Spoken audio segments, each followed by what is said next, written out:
ఏం చేస్తున్నావు చెట్లల్లా? చూపిస్తారా ఒకటి? ఏం చూపిస్తావు? హాయ్ ఫ్రెండ్స్ అందరికి. ఇదైతే పనస చెట్టు అంట, అన్ననే పెట్టిండు. ఎందుకంటే ఒకసారి మేము పనసకాయ తిన్నాం కదా, దాని గింజలు వచ్చినాయి. గింజలు వస్తే పెట్టినా ఇగో ఏమైతే ఇంకా గింజలు ఉన్నాయి. ఇవి అయితే ఎనుకోలేదు మరి ఎందుకో. ఇంకో ఇలా 3 చెట్లు అయితే ఇంకోటి చిన్నగా ఉంది. ఇంకా ఈ 3 చెట్లు ఇక అన్నమాట. నాకైతే వీటిని చూడంగానే మస్తు హ్యాపీ అనిపించింది. ఎందుకంటే మన చేతితో పెట్టినాయి. ఇది పెద్ద మామిడి చెట్టు అన్నమాట. ఎందుకంటే ఇల్లు కడుతున్నాం కదా, మళ్ళా కింద పెడితే ఖరాబ్ అయింది. ఇల్లు కట్టినాక ఒక దగ్గర పెడదామని అయితే ఈ డ్రమ్ములో పెట్టిన ఇప్పటి వరకు అయితే. వీడికి ఒక చెట్టు పెడితే గోడ దగ్గరకు వచ్చింది అంటారు. అప్పుడప్పుడు పూల చెట్టు చూడండి. చెట్టు మేము ఎంతో ఇష్టపడి పెట్టుకున్నాం, కానీ ఇది ఉంచాలో తీసేయాలో తెలియదుగా.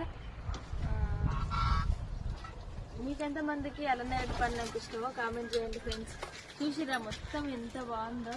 నేను ఒక రోజు మీకు ఫుల్ వీడియో తీసి అయితే చూపిస్తా మొత్తం. మా